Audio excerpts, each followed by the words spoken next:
Hello everyone, welcome to my another mini blog. আজকে কিন্তু আমি বইয়ের দেশে চলে এসেছি, যেখানে আমি আগেও প্রচুর বার গেছি। এই যে দিদি দেখছো, এই দিদির বিহেভিয়ার কিন্তু অসম্ভব সুন্দর। চলো এবার তোমাদের সাথে একটু এক্সপ্লেনেশন দিই। বইয়ের দেশটা কিন্তু চন্দননগর স্টেশন থেকে নেমেই ব্যাংক অফ বরোদার ঠিক পাশেই।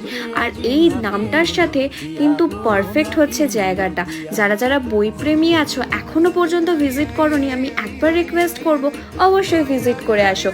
অসম্ভব সুন্দর কালেকশন পাবে, ঠিক যেরকম লেখকের বই চাইবে ঠিক সেরকম বই পাবে, যেমন বই চাইবে সেই প্যাটার্নের কিন্তু বই পেয়ে যাবে। ইভেন এখানে একটা ফেসিলিটিসও আছে, তুমি তোমার পছন্দ মতো বই কিন্তু এখানে অর্ডারও দিতে পারবে। তার জন্য কিছু একটা অ্যাডভান্স দিয়ে তোমাদেরকে সেটা বুক করে আসতে হবে, তাহলে কিন্তু তোমরা তোমাদের পছন্দ মতো বই পেয়ে যাবে। আমি কিন্তু একদম বইপ্রেমী ছিলাম না, কিন্তু এই দিদির পাল্লায় পড়ে আমি কিন্তু হয়ে গেছি এখন বইপ্রেমী। এখান থেকে আমি প্রচুর বই কিনি। এখানে দেখতেই পাচ্ছ এই সব বইগুলো কিন্তু আমি পারচেস করেছি, কিছু আমার মায়ের জন্য, কিছু দিদানের জন্য, কিছু আমার জন্য। তো আমার আরও বইয়ের কালেকশন এখন বাড়িতে হয়ে গেছে, একদিন তোমাদের সাথে সেটাও শেয়ার করব। যাদের যাদের এই ব্লগটা পছন্দ হয়েছে অবশ্যই লাইক কমেন্টস করে দিও, আর যারা ফার্স্ট টাইম দেখছো অবশ্যই ফলো করে নিও। তাহলে অবশ্যই কিন্তু একবার তোমাদের যেতে হচ্ছে বইয়ের দেশে। Thank you for watching.